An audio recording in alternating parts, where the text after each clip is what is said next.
140 സങ്കീർത്തനം.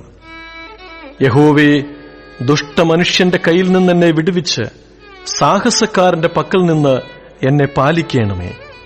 അവർ ഹൃദയത്തിൽ അനർത്ഥങ്ങൾ നിരൂപിക്കുന്നു. അവർ ഇടപെടാതെ യുദ്ധത്തിന് കൂട്ടം കൂടുന്നു. അവർ സർപ്പം പോലെ തങ്ങളുടെ നാവുകളെ കൂർപ്പിക്കുന്നു. അവരുടെ അധരങ്ങൾക്ക് കീഴെ അണലി വിഷമുണ്ട്. യഹോവേ, ദുഷ്ടന്റെ കയ്യിൽ നിന്ന് എന്നെ കാക്കേണമേ.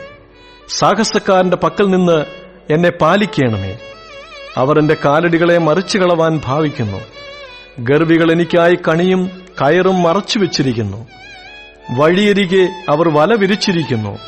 അവർ എനിക്കായി കുടുക്കുകൾ വെച്ചിരിക്കുന്നു. നീ എന്റെ ദൈവം എന്ന് ഞാൻ യഹോവയോട് പറഞ്ഞു. യഹോവേ, എന്റെ യാചനകളെ കേൾക്കണമേ.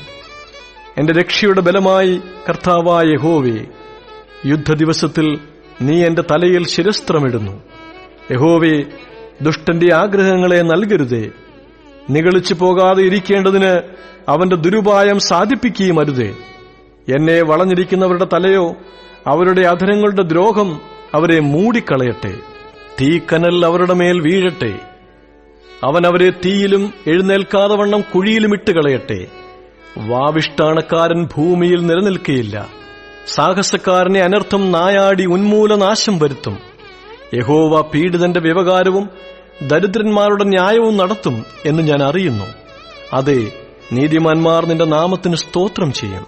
നേരുള്ളവർ നിന്റെ സന്നിധിയിൽ വസിക്കും.